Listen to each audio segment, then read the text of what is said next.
SB curious में आप सभी साथियों का हार्दिक स्वागत है। आइए बात करते हैं 19 अगस्त को रेलवे ग्रुप डी की पहली शिफ्ट में आए हुए प्रश्नों के बारे में विस्तार से वर्णन करते हैं, चर्चा करते हैं। पहला प्रश्न है, पंचमढ़ी बायोस्फीयर रिजर्व किस राज्य में स्थित है? तो ये एमपी में स्थित है, एमपी। तो इसके बाद है भेल, BHEL की स्थापना कब हुई? तो ये 1964 में स्थापना हुई है। अगला, वास्तविक जीडीपी की गणना किस आधार पर की जाती है? वास्तविक जीडीपी की गणना किस आधार पर की जाती है? तो इस प्रश्न का उत्तर जो है आप कमेंट बॉक्स में लिखें, इसके बाद हम इसका आपको क्लियरेंस देंगे। आगे है, इसमें से किसकी क्रियाशीलता हाइड्रोजन से अधिक है? तो इसमें विकल्प दिया हुआ था, एल्युमिनियम, मैग्नीशियम, सोडियम और zinc, nickel,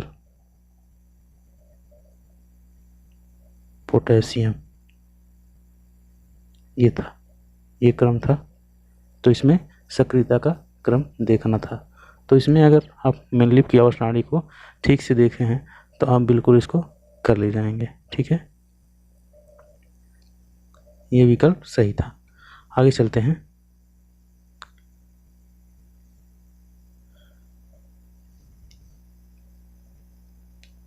H2SO4 plus CaSO4, इसके आगे क्या बनेगा, क्या निर्माण होगा? तो इसमें जो है कैल्शियम सल्फेट बनता है।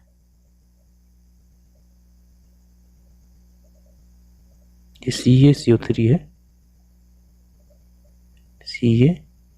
CaCO3 होना चाहिए यहाँ पे। तो यहाँ निर्माण होता है फिर CaSO4 का, कैल्शियम सल्फेट, कैल्शियम सल्फेट का निर्माण होगा। जब H2SO4 और CaCO3 को मिलाया जाएगा तो कैल्शियम सल्फेट का निर्माण होगा। आगे बढ़ते हैं। इनमें से कौन अंतःस्रावी ग्रंथि नहीं है? तो इसमें दिया गया था, विकल्प थे लार ग्रंथि, एड्रिनल ग्रंथि, थायराइड ग्रंथि और पिट्यूटरी ग्रंथि।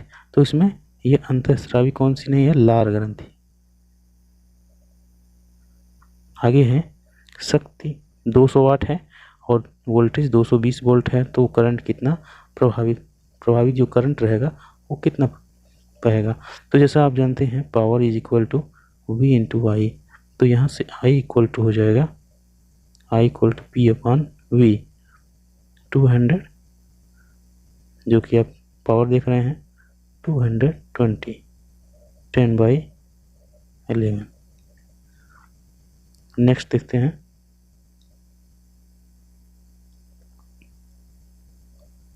प्रतिरोध 0.2 ओम है, तार की लंबाई 4 centimetre, area of cross section 8 metre square है। यदि लंबाई 2 गुनी है, एरिया ऑफ क्रॉस सेक्शन 4 गुना कर दिया जाए, तब प्रतिरोध कितना होगा? तब प्रतिरोध कितना होगा?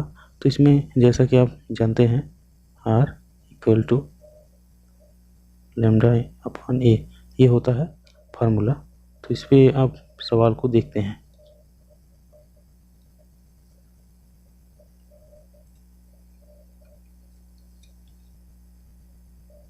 तो P इक्वल टू हो जाएगा R इंटू A/L। यहाँ से आ जाएगा 0.2 into A/4 is equal to 0.4। तो R dash P into L/A 0.4 into 8/32। यहाँ से सॉल्व करेंगे आगे तो आपका आ जाएगा 0.1 ओम। ठीक है, ये उत्तर हो जाएगा। आगे चलते हैं अगले प्रश्नों पर। नवा प्रश्न देखते हैं। अवतल लेंस में वस्तु की ऊंचाई 2.5 सेंटीमीटर है, फोकस दूरी 10 सेंटीमीटर तथा वस्तु की लेंस से दूरी 20 सेंटीमीटर है, तो प्रतिबिंब की ऊंचाई कितनी होगी? तो प्रतिबिंब की ऊंचाई कितनी होगी? तो इसको सॉल्व करते हैं। ऑब्जेक्ट कितना दिया है? ऊंचाई 2.5 सेंटीमीटर, F दिया है -10 सेंटीमीटर, U दिया है -20 सेंटीमीटर। ये 1/F इक्वल टू होता है 1/V + 1/U। तो इसके आगे हम हल करते हैं तो मिलता है 1/10 प्लस प्लस रहेगा प्लस 1/v। फिर से देखिए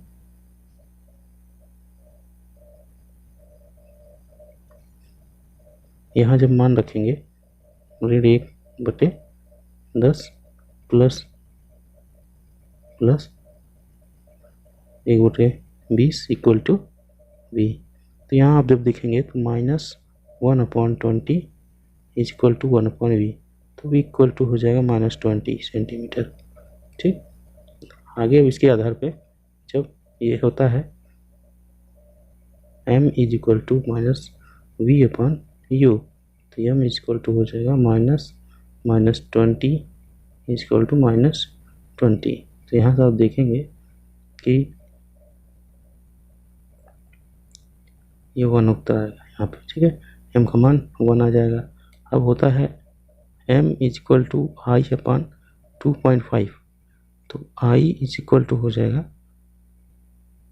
ये m का मान आ गया है 1, तो 1 यहाँ से i है ये, तो i/2.5, तो i इक्वल टू आ जाएगा 2.5। ठीक है, यही आंसर आ जाएगा।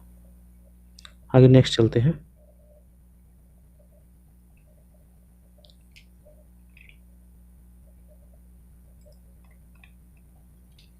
वक्रता त्रिज्या यदि 26 सेंटीमीटर है तो फोकस दूरी कितनी होगी। वक्रता त्रिज्या अगर 26 सेंटीमीटर है तो फोकस दूरी कितनी होगी। तो इसको देखिए f इक्वल टू होता है r/2, जैसा कि आप जानते हैं। तो यहाँ पे r का मान रख दिया जाएगा, तो 26/2 = 30 सेंटीमीटर। आगे है किसी अवतल दर्पण में वस्तु की दूरी व फोकस दूरी दिया था और प्रतिबिंब कहाँ बनेगा, ये प्रश्न पूछा था। तो प्रकाश से ऐसे प्रश्न जो है, प्रतिबिंब छाया जो है उसे लेंस से जुड़े हुए, आप प्रश्न जरूर सॉल्व कर लें, इससे प्रश्न लगातार पूछे जा रहे हैं। अगला प्रश्न है कि प्रिज्म में किस रंग का विक्षेपण सबसे कम होगा। तो ये जो है रेड कलर का सबसे कम होता है, इसीलिए दूर तक दिखाई देता है।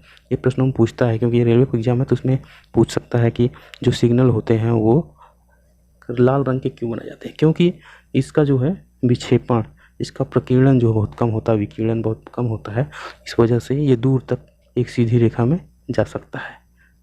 इसका ये लॉजिक है। आगे देखते हैं, जीव विज्ञान के क्षेत्र में किस वैज्ञानिक को 2022 का पद्मश्री मिला। तो ये मिला है डॉक्टर हिम्मतराव बावस्कर।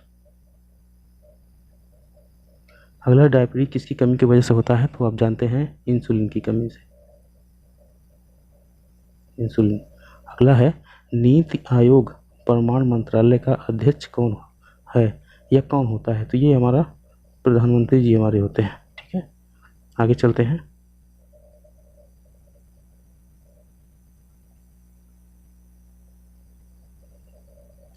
अगला है स्विस ओपन बैडमिंटन का खिताब किस खिलाड़ी ने जीता। तो ये पीवी सिंधु ने जीता है, पीवी सिंधु ने जीता। आगे है महाराष्ट्र के महाबलेश्वर की पहाड़ी से कौन सी नदी निकलकर बंगाल की खाड़ी में निकलती है। तो वो कृष्णा नदी है, जो महाबलेश्वर पहाड़ी से निकल करके बंगाल की खाड़ी में जाके गिरती हैं।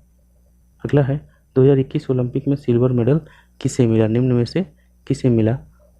तो ये था, इसमें विकल्प सही था इंडियन हॉकी टीम को, इंडियन हॉकी टीम। अगला प्रश्न है त्रिस्तरीय पंचायती राज व्यवस्था में कौन सा गलत है। तो इसमें देखिए विकल्प था ग्राम स्तर, ब्लॉक स्तर और जिला स्तर। चौथा विकल्प था तहसील स्तर, ये नहीं था, ये विकल्प गलत है, ये 3 स्तर से होता है। आगे है प्रश्न नमक सत्याग्रह के बदले कौन सा आंदोलन चलाया गया। तो ये था सविनय अवज्ञा आंदोलन, सविनय अवज्ञा आंदोलन। नेक्स्ट है गुजरात में कौन सा वन पाया जाता है? गुजरात में कौन सा वन पाया जाता है? ये गिर फॉरेस्ट, ठीक है। गिर फॉरेस्ट में जो कौन क्या पाया जाता है? चीता पाया जाता है, ठीक है, जो गिर नाम से जाना जाता है। अगला है जो कि वहाँ पे गिर में ही पाया था और कहीं दूसरी जगह नहीं पाया जाता है। किस रिसर्च के क्षेत्र में नारायण प्रधान को कौन सा पुरस्कार मिला है? किस रिसर्च के क्षेत्र में नारायण प्रधान को कौन सा पुरस्कार मिला? तो ये 31वें नंबर पे मिला है और जीडी बिरला अवार्ड मिला है इनको। आगे है 2005 में शास्त्रीय भाषा की मान्यता किसे दी गई? तो ये संस्कृत को दिया गया है, संस्कृत। नेक्स्ट है मौलिक कर्तव्य किस संविधान संशोधन के द्वारा जोड़ा गया? मौलिक कर्तव्य किस जो है संविधान संशोधन के द्वारा जोड़ा गया है? तो ये 42वां संविधान संशोधन था, ठीक है, और ये 1976 में संविधान संशोधन हुआ था। अगला है महंगाई बढ़ने पर आरबीआई क्या करती है? महंगाई बढ़ने पर आरबीआई क्या करती है?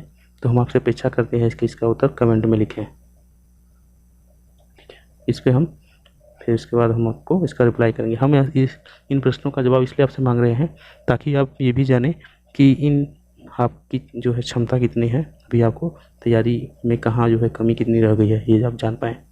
अगला है Na2CO3 के बारे में क्या सही है? तो इसमें जो है विकल्प दिया हुआ था, इसे धावन सोडा बोलते हैं, नंबर 1 था। दूसरा है यह पानी की अस्थायी कठोरता खत्म करता है।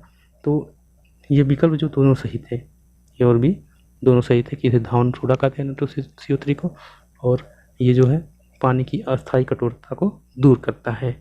अगला प्रश्न है 27वां, पर्यावरण रोग व पैसों का देवता कौन है? तो ये देखिए, ये भी जो है SGS से संबंधित प्रश्न है। ये बार बार प्रश्न नहीं पूछा जाते लेकिन पूछे जाते हैं जरूर, इनका अस्तित्व लगातार बना रहता है। तो देखते हैं कि आप में से कौन इसका उत्तर देता है, तो उत्तर कमेंट बॉक्स में लिखें। अगला है पौधे रात में प्रकाश संश्लेषण की अनुपस्थिति में क्या उत्सर्जित करते हैं? क्या उत्सर्जित करते हैं? तो अगर इसकी बात की जाए कि रात में जब सूर्य का प्रकाश उपस्थित नहीं होता है तो पौधे क्या उत्सर्जित करते हैं? तो ये CO2 उत्सर्जित करते हैं। जो CO2 है वो वातावरण से लेकर के क्लोरोफिल और प्रकाश की उपस्थिति में उसको जो है कार्बन डाइऑक्साइड को ग्लूकोज में और O2 बदलते हैं। वो क्रिया प्रकाश संश्लेषण की होती नहीं है तो वो CO2 वैसे रह जाती है। अगला है N2 में कितने संयोजक बंद होंगे? तो इसका सही उत्तर है 3। अगला है रज पर्व कहाँ मनाया जाता है? रज पर्व कहाँ मनाया जाता है? तो ये उड़ीसा में, ओडिशा नया नाम है ओडिशा। नेक्स्ट है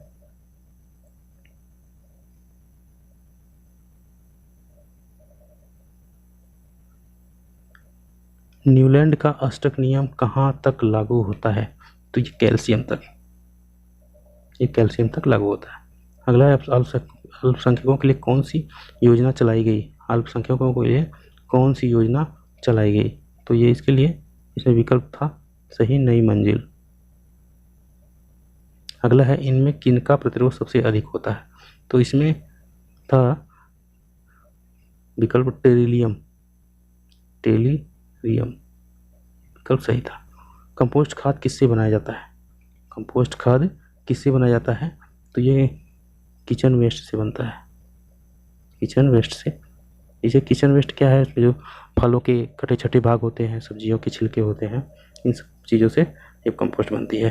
तो ये जो है हमारा था इस सेगमेंट में 29 अगस्त के जो RRB रेलवे ग्रुप डी की परीक्षा हो रही है उसे पहली पाली के प्रश्नों का जो ये संग्रह था। मिलते हैं नेक्स्ट वीडियो में, तब तक के लिए धन्यवाद दोस्तों।